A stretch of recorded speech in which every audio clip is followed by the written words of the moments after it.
Este programa es presentado por Diario La Voz, un suceso nacional. El Espectador de Caracas. 800 Noticias. Forum Supermayorista. Compra más, ahorra más. Style Shop, tu mejor opción en marca y accesorios. Bienvenidos a Conversando con Emilio. Hoy, nuestro invitado, el diputado Joan Contreras, él es presidente del Consejo Legislativo del Estado Miranda. Nos va a dar su opinión sobre varios temas bien importantes, ¿no?, que están en el tapete, no solamente en la vida política nacional, sino también regional, como un tema de una consulta que ellos van a hacer, y vamos a estar hablando de eso, una consulta para hacer inversión en el Estado Miranda. Pero primeramente, Joan, por supuesto, dándote la bienvenida, tenemos que hablar del tema del salario. No es competencia del Consejo Legislativo, pero me gustaría escuchar tu opinión. Ha habido mucha polémica en la calle con el tema de lo suficiente o insuficiente que pudiera ser las aprobaciones que hizo el presidente Maduro. Te recuerdo que el sueldo mínimo se mantuvo en 130 bolívares, esos son como $5.25 a la tasa oficial del día de hoy. El cestatique se subió a $40 y el llamado bono de guerra, que también se subió. ¿Cuál es tu opinión sobre todo este tema? Bueno, buenos días, Emilio. Saludarte a ti, agradecer la invitación a este espacio, aprovechar de saludar a toda tu audiencia que nos puedes ver, que nos puede escuchar a través de todas las plataformas, las redes sociales, y entrar a esta entrevista con un tema que tal vez es el tema que está hoy en el tapete. Así es. En la sociedad venezolana, que es las decisiones que ha tomado el presidente Nicolás Maduro. Esas decisiones, creo, lo primero que hay que hacer para hablar de esas medidas que ha tomado el presidente, hay que ubicarlas en tiempo y espacio. Hay que ubicar esas medidas en el contexto, en la justa dimensión. Recordemos que las medidas que está tomando el presidente Nicolás Maduro las está tomando en un país que tiene cerca de 9 años asediado. Un país que disminuyó en 97% sus ingresos. Un país que no ha parado el asedio imperialista, los planes, las amenazas, los impedimentos para el desarrollo de su economía, y el presidente Nicolás Maduro ha tratado, haciendo un esfuerzo junto con el gobierno bolivariano en todos los niveles, pues de mantener el sueldo, el ingreso mínimo vital de los y las venezolanos. Le ha tocado al presidente tomar un conjunto de medidas, sobre todo para buscar mecanismos compensatorios, como son las bonificaciones, y poder de alguna forma estabilizar un poco el ingreso mínimo vital de cada uno de los venezolanos. No es suficiente hoy. El mismo presidente se pone al frente y lo reconoce, dice, no es suficiente, pero es un plan que el presidente se compromete con la clase obrera, con los trabajadores, sobre todo de la administración pública, a sostenerlo en el tiempo, pero para eso necesitamos que se nos levanten las sanciones. Las más de 700 medidas coercitivas unilaterales que impiden que nuestro país pueda comercializar libremente su petróleo, sus hidrocarburos. Las más de 700 medidas coercitivas unilaterales que impiden a nuestro país tener relaciones comerciales con el resto del mundo. Y que todas las relaciones que hoy tenemos son relaciones condicionadas por la OFAC o por los Estados Unidos de Norteamérica, que decide con quién y cuándo podemos nosotros sostener algún tipo de negociación. Desde luego, las medidas que ha tomado el presidente vienen un poco a ayudar a incrementar el ingreso mínimo vital. Ahora, Joan, ¿por qué ese cambio de política con el tema de los bonos, cuando, por ejemplo, están rodando por las redes posiciones del presidente Chávez en su momento, donde él era muy crítico a este tema de las bonificaciones porque no tenían ninguna incidencia en las prestaciones sociales del trabajador, que es al final lo que le queda a la persona después que culmina sus años de trabajo? Tal vez es odioso, Emilio, hacer una comparación de las decisiones que toma hoy el presidente Nicolás Maduro con las decisiones que tomaba el presidente Hugo Chávez en su momento. Yo puedo decir, por ejemplo, que Venezuela tuvo en los años 2011, 2012, el sueldo mínimo más alto o de los más altos en la región latinoamericana y el Caribe. Entonces, nosotros venimos de esa etapa, de la etapa en la que se dignificó a los trabajadores de la administración pública, a los trabajadores del sector salud, del sector educación, a los trabajadores de la Fuerza Armada Nacional Bolivariana. Nosotros venimos de la etapa de la dignificación. ¿Qué ha impedido que podamos sostener ese esfuerzo? Bueno, las más de 700 medidas coercitivas unilaterales y todo el esfuerzo que además está haciendo el presidente en la lucha contra la corrupción y contra los antivalores que pueden estar en la administración pública. Pero sobre todo, lo que termina siendo determinante para que se haya venido en detrimento el sueldo, el poder adquisitivo de los y las venezolanas, es las sanciones y las medidas coercitivas unilaterales que ha aplicado el imperialismo. Y eso no hay discusión. Mira, Nada más en el oro que está en Inglaterra, nada más con la congelación de los activos que tienen en Estados Unidos de Norteamérica, nada más con el saqueo que le han aplicado a las cuentas del Estado venezolano en otros países como Panamá, como Portugal, como los Estados Unidos de Norteamérica, como Inglaterra, como Italia. Son saqueos a la economía venezolana, son saqueos al Estado venezolano que no han permitido que nosotros podamos sostener el esfuerzo que veníamos haciendo con la revolución bolivariana, con el comandante Hugo Chávez. Es decir, el problema de los sueldos y los salarios no es un problema de nuestro modelo, porque nuestro modelo demostró, en los momentos en los que no estábamos bloqueados y asediados, demostró que nosotros le brindamos dignidad a los trabajadores y las trabajadoras. Ahora, en un momento, desde luego, de asedio imperialista, un momento en el que se ha bloqueado nuestra economía, que se nos impide comercializar libremente con el resto del mundo, el presidente se ve obligado a buscar mecanismos compensatorios de los sueldos y salarios, y en estas medidas incluye pues la bonificación. Joan, son varios los temas que quiero tocar el día de hoy. Temas importantes, como tú sabes, hacemos un programa compacto, un programa dinámico, un programa de a lo máximo de media hora para que la gente lo vea. Y necesariamente pues tengo que en algunos casos apresurarme e ir hacia otros temas. Como es el caso, quiero consultarte sobre y preguntarte sobre el tema de la consulta. Hay una consulta, que ya sería la segunda consulta que se hace en el estado Miranda, donde se le pregunta a la gente en qué quiere invertir su dinero en el municipio. Y la gente se les dan unas prioridades, la gente escoge y después eso finalmente se hace una inversión. Eso ya se hizo una oportunidad. Me gustaría saber cuáles fueron los resultados de esa oportunidad. Y ahora, este fin de semana que viene, se va a volver a hacer la consulta. La pregunta sería, bueno, ¿de dónde sale el dinero? Porque sabemos que hay problemas económicos, entonces, bueno, se va a hacer una consulta, hay dinero para resolver los problemas que se planteen en esa consulta. ¿Cuáles son los problemas que tú como diputado que estás en la calle percibes, hacia dónde pueden ir esas prioridades y cómo es la ejecución, el ciclo completo, desde el momento que se hace la consulta hasta el momento que llega la solución? Así es, qué bueno que hablemos de eso, Emilio, porque Miranda ahora mismo en el país está siendo vitrina de la democracia participativa y protagónica. Nosotros, como tú has dicho, nosotros el año pasado acompañamos al Poder Popular organizado, a los vecinos y vecinas organizadas en consejos comunales y comunas, que solicitaron el año pasado por primera vez hacer un mecanismo de consulta ante el Estado para decidir, para que los vecinos puedan decidir a dónde se iban a invertir los recursos que tenía la gobernación.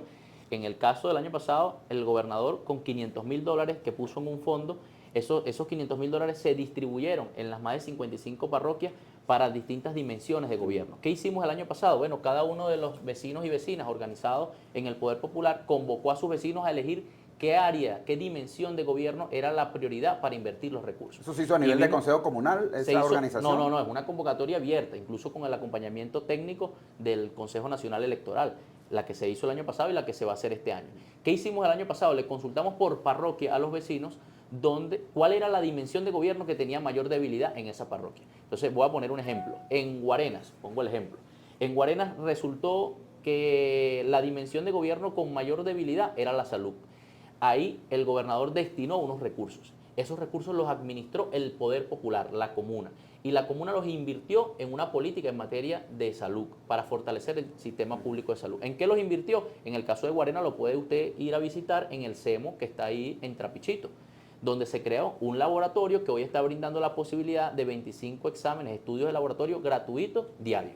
Entonces, ahora vamos a un segundo proceso de consulta pública, que nuevamente las más o cerca de 300 comunas que hay en el estado Miranda se han organizado, han solicitado ante el CNE el acompañamiento técnico para ir a este proceso. El gobernador se ha comprometido y nosotros del Consejo Legislativo decimos vamos a acompañar este proceso porque es un proceso de democracia participativa y protagónica. ¿De qué trata ahora la consulta? Bueno, que en las parroquias ya no vamos a elegir sobre una dimensión de gobierno. Ahora los vecinos y las vecinas tienen la posibilidad de elegir sobre un proyecto concreto. Es decir, la gente cuando vamos a la calle a visitar a los vecinos, que estamos en permanente despliegue pues, en los territorios, la gente nos dice, mira, Joan, estamos más por la política de lo concreto. No queremos elegir sobre una dimensión, queremos elegir sobre el problema concreto que vamos a solucionar. ¿Qué está haciendo ahora el Poder Popular Organizado? Está eligiendo sobre un proyecto. Entonces, pongo el ejemplo. Las parroquias grandes como Guarenas, que es una sola parroquia, que es una sola parroquia, la estamos dividiendo entonces en tres sectores, tres bloques, pues, para que en una parroquia puedan elegirse 3 proyectos. Pero ¿qué queremos? Que esos esos tres ¿Y sectores... cuál es la magnitud del proyecto que se puede aprobar? Esos tres sectores puedan elegir sobre un proyecto. Entonces, pongo un ejemplo. El sector de Nueva Casarapa va a tener la posibilidad, toda Nueva Casarapa, todo el urbanismo de Nueva Casarapa va a tener la posibilidad de elegir sobre un proyecto. ¿Cuál puede ser ese proyecto?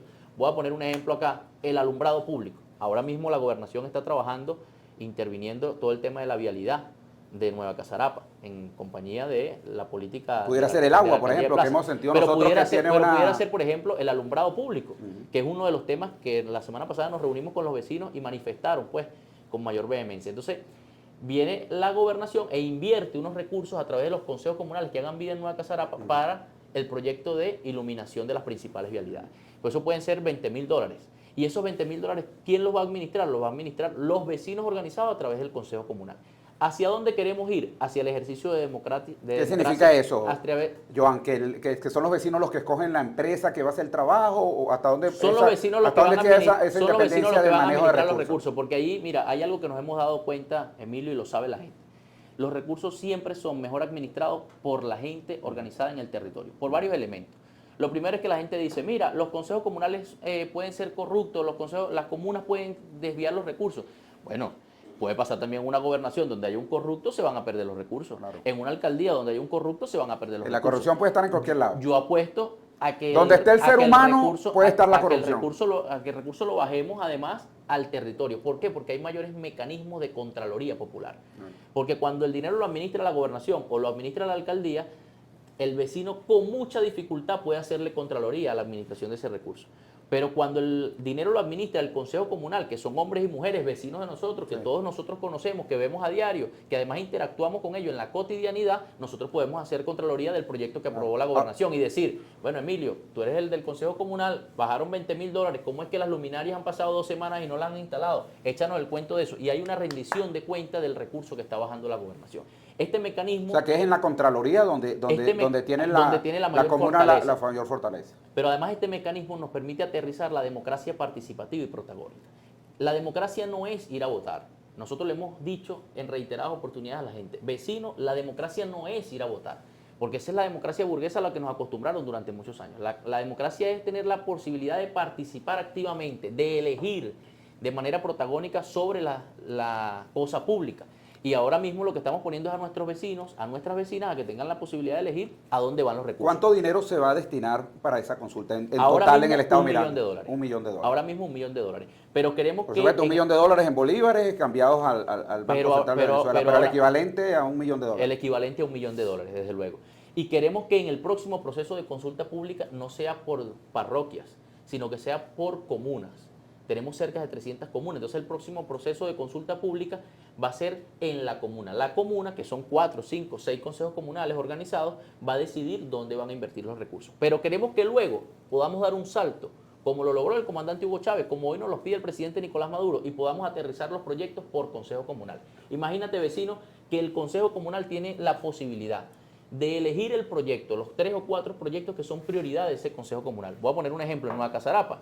Nos decía una vecina en estos días, mira, la prioridad de nuestro conjunto no es ni el agua ni es el alumbrado público. La prioridad de nuestro conjunto es el portón de acceso. Bueno, ese consejo comunal, que además tiene diferentes problemáticas, va a elegir sobre las problemáticas la prioridad sobre dónde, sobre qué proyecto quiere que le bajen los recursos. Y ahí el consejo comunal, con la Contraloría de los vecinos, va a poder administrar esos recursos. Vamos a volver a la época del comandante Hugo Chávez, donde se estaba bajando dinero para que nuestro pueblo, de manera organizada, con mucha transparencia, lo pudiera invertir en soluciones concretas en su comunidad, en su calle. Y sobre todo por una razón, Emilio. Cuando tú, desde la gobernación, desde la alcaldía, utilizas recursos para hacer 100 metros de acera, con lo que nosotros hacemos 100 metros de acera, la verdad es que la comunidad organizada puede hacer hasta 150. Eso está demostrado.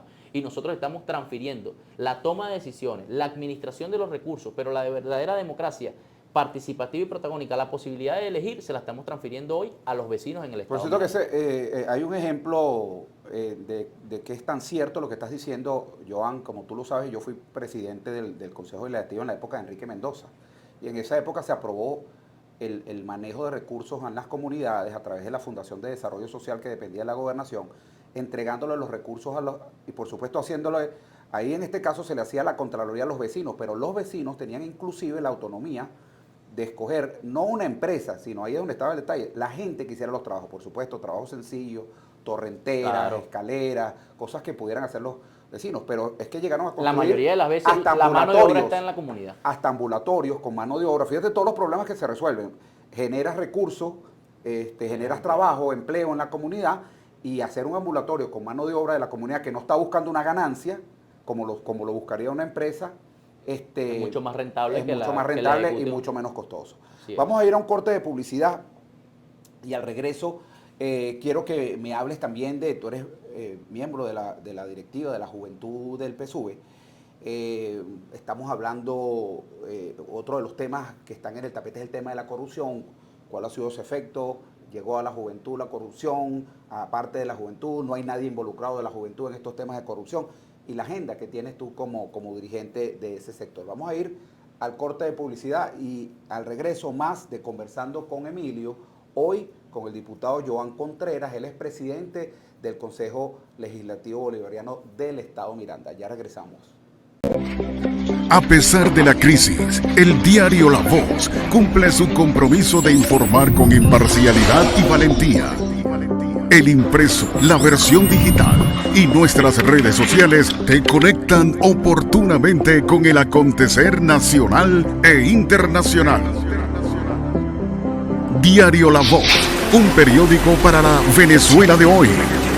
Diario La Voz, un suceso nacional. Estamos de regreso conversando con Emilio, hoy con el diputado Joan Contreras, presidente del Consejo Legislativo del Estado Miranda.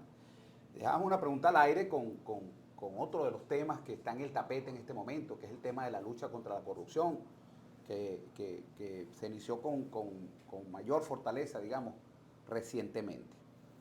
Tú eres miembro de la Juventud del PSUV, ¿ha estado alguien involucrado de la Juventud del PSUV en estos temas de corrupción? ¿O afortunadamente no?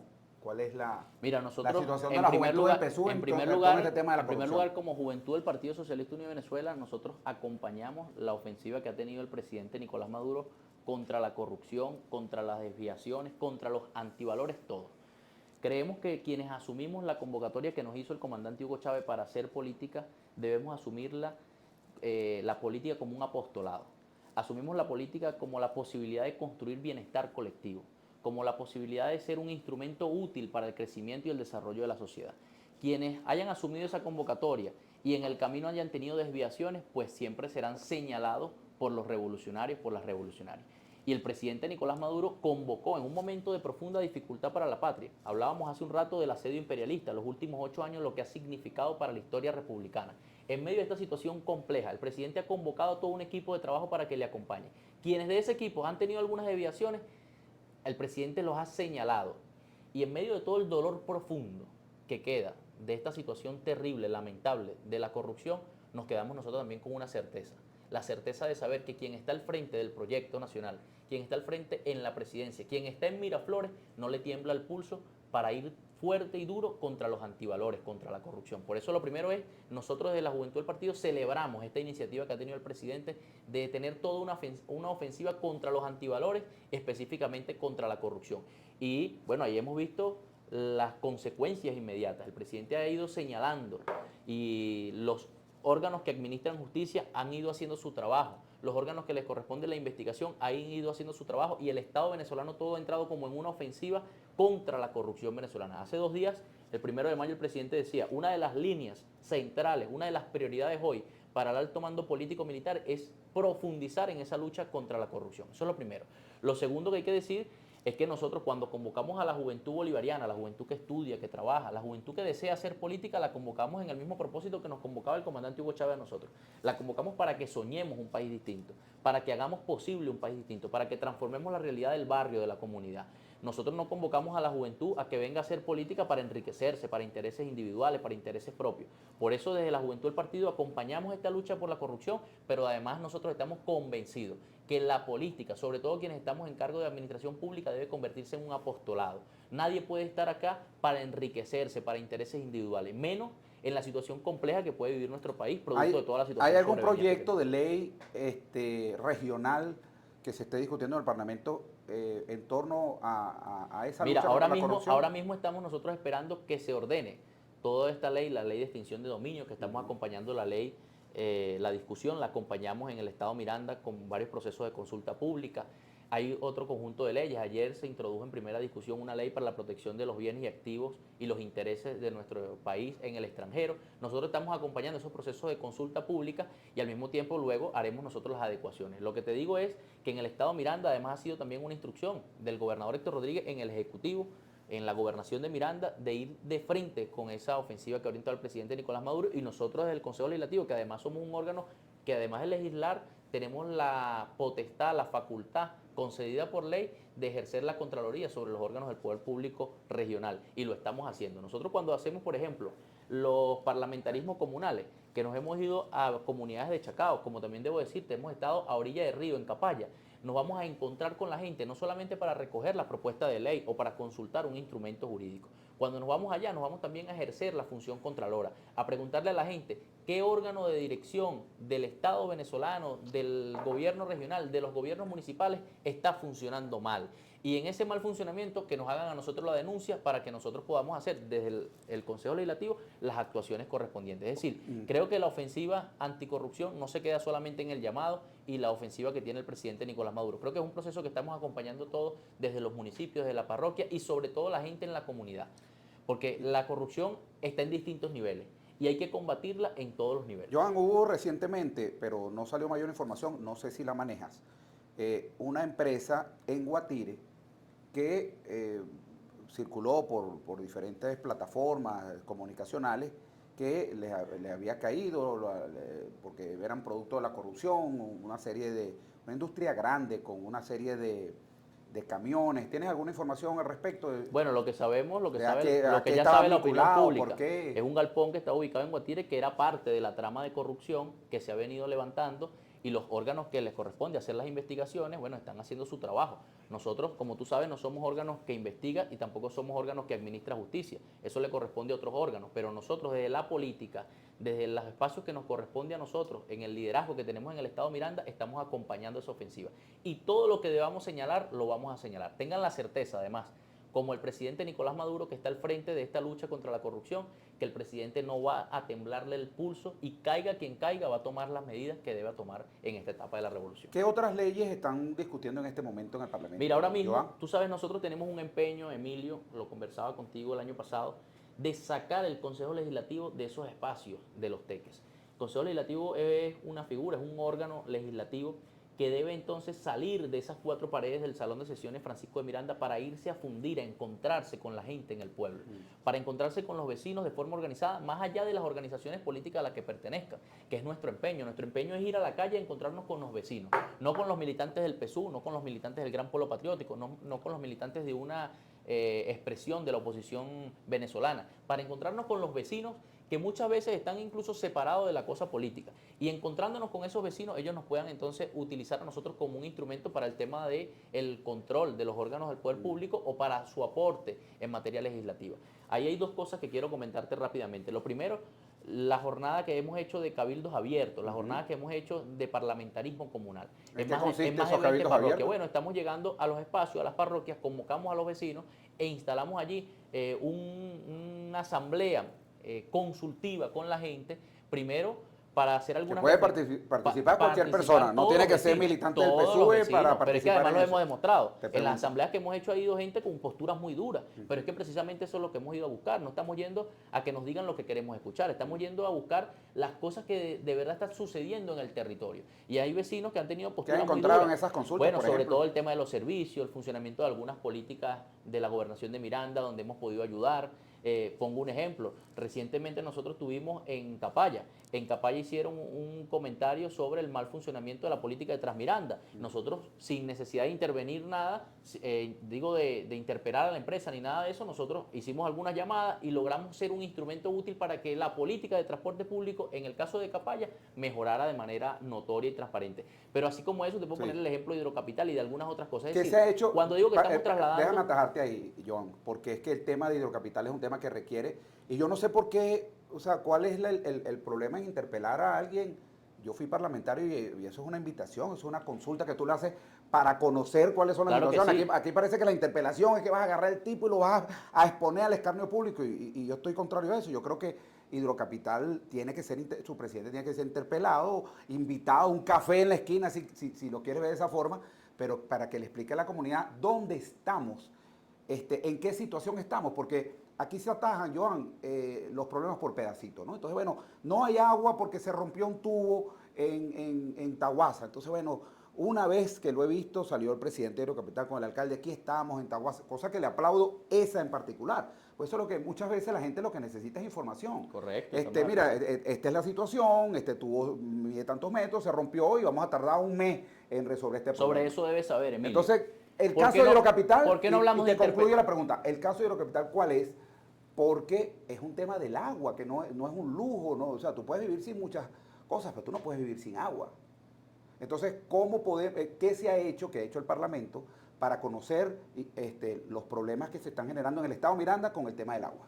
Mira, lo primero, ¿por qué no acudimos a la interpelación? Porque cuando vamos al territorio a conversar con el vecino, como te estoy diciendo, el vecino lo que quiere es que concretamente podamos resolver sobre la avería que nos está planteando.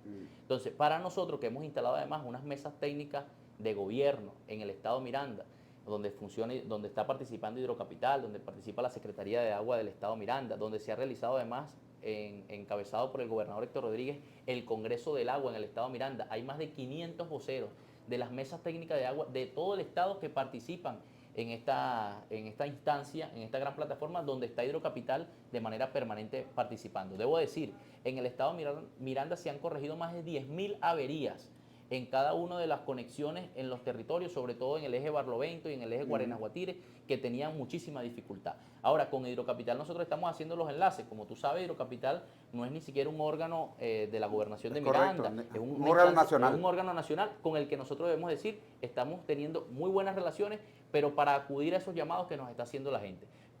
Por ejemplo, pongo el caso de Capaya. En Capaya, mira, no funciona una bomba. Bueno, nosotros no vamos a ir al protocolo vamos a convocar, a oficiar al presidente de Hidrocapital. No, porque la gente lo que quiere es la política de lo concreto. Vamos a llamar al presidente de Hidrocapital y en caliente podemos resolver algunas cosas que la gente nos está demandando. Pero así como te pongo el ejemplo del agua, te pongo el ejemplo de algunos otros servicios, de algunas otras políticas. Te ponía el ejemplo del transporte público, de algunas otras cosas que la gente nos empieza a demandar. Estamos llevando, Emilio, algo novedoso, un buzón. El buzón de la Contraloría Popular, una caja donde además el vecino que siente alguna incomodidad para hacer pública su denuncia puede depositar de manera confidencial en la caja, en ese buzón, la denuncia que está haciendo sobre algún funcionario o sobre algún órgano. Y esa denuncia luego nosotros nos la llevamos, la vamos sistematizando y estamos llamando uno a uno a cada uno de los responsables que están haciendo la denuncia, pero además a los órganos que están involucrados para pedir una explicación. Y luego, como tú has dicho, trasladar una explicación a los vecinos y las vecinas. En cada espacio donde se instala un cabildo popular, una jornada de parlamentarismo comunal, en cada parroquia de esas dejamos un comité instalado y ese comité se encarga luego de a la semana, a las 2 semanas, ir haciendo seguimiento a lo que allí se discutió, pero además a llevar una respuesta a la gente. Si Hidrocapital no puede resolver el problema porque es un problema estructural muy grande que a mediano plazo o a corto plazo no se puede resolver, al menos alguien va y explica eso a la comunidad. El último que tuvimos, por ejemplo, fue una jornada en Capaya, a la orilla del río, y estuvimos con más de 300 personas celebrando una jornada de Cabildo Popular. La gente se paró y dijo cosas allí muy duras y las escuchamos, y con esa gente estamos trabajando un plan, una agenda de las soluciones que podemos llevar a Capaya, pero no es como inquisidores, persiguiendo las instituciones. Nos estamos allá poniéndonos como un instrumento a la orden para acortar además los caminos del problema que tiene la gente y la solución que estoy seguro en la mayoría de los casos la tiene el gobierno regional y los gobiernos municipales. Joan, nos quedan un par de minutos y no quiero dejar de preguntarte en torno a leyes que se estaban discutiendo. ¿Qué pasó con la ley de condominios que recibió una aprobación en primera discusión? Te pregunto porque... De convivencia. Sí, que tenía que ver con, no recuerdo el nombre de la ley, pero era una ley que planteaba que los condominios destinaran un monto X o un porcentaje del dinero recolectado y un fondo se le entregara a la gobernación. Es la ley de convivencia que se aprobó en segunda discusión, se sancionó y se promulgó en segunda discusión en el año 2017. Fue la primera ley con la llegada de la Revolución Bolivariana al Estado Miranda nuevamente. Ahora mismo esa ley está en un proceso de consulta pública para hacer una reforma, porque nos estamos planteando que ese sujeto que es el condominio, que es el consejo comunal, que son los vecinos organizados en el territorio, puedan tener un papel protagónico en el ejercicio de esta ley. Es decir, queremos que esta ley se convierta en un instrumento para facilitar entonces la denuncia del vecino y la relación que puede tener el condominio con los cuerpos de seguridad ciudadana, que en algunos casos, sobre todo en el área metropolitana de Miranda, parecieran estar divorciados. Pareciera que algunos condominios del área metropolitana de Miranda están divorciados de la política de cuadrante de paz. Y este instrumento, que es la ley de convivencia ciudadana, nos va a permitir fortalecer esas dos cosas. Uno, el matrimonio que debe existir entre los vecinos organizados o quienes de alguna forma regulan la vida en ese área, en esa comunidad, que son los condominios, o se puede expresar también en consejos comunales, que además son dos figuras que no chocan, no se solapan la una a la otra, con los cuerpos de seguridad ciudadana. Y el segundo elemento es que podamos nosotros crear ese fondo o darle vida a ese fondo que se planteó en el año 2017, pero que queremos hacerlo una realidad ahora mismo, introducirlo en la ley y que ese fondo pueda tener los recursos.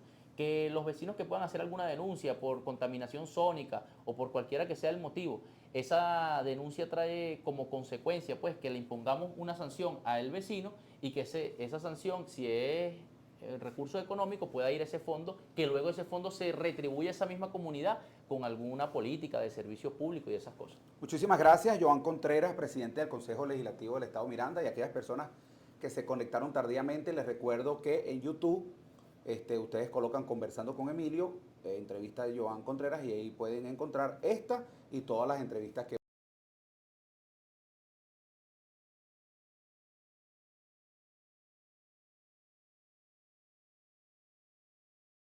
Este programa fue presentado por Diario La Voz, un suceso nacional. El Espectador de Caracas. 800 Noticias. Forum Supermayorista. Compra más, ahorra más. Style Shop, tu mejor opción en marca y accesorios.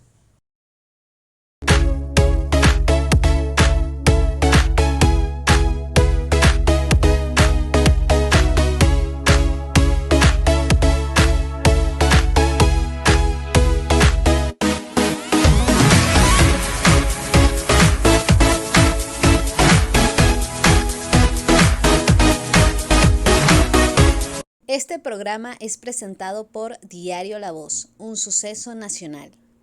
El Espectador de Caracas. 800 Noticias. Style Shop, tu mejor opción en marca y accesorios.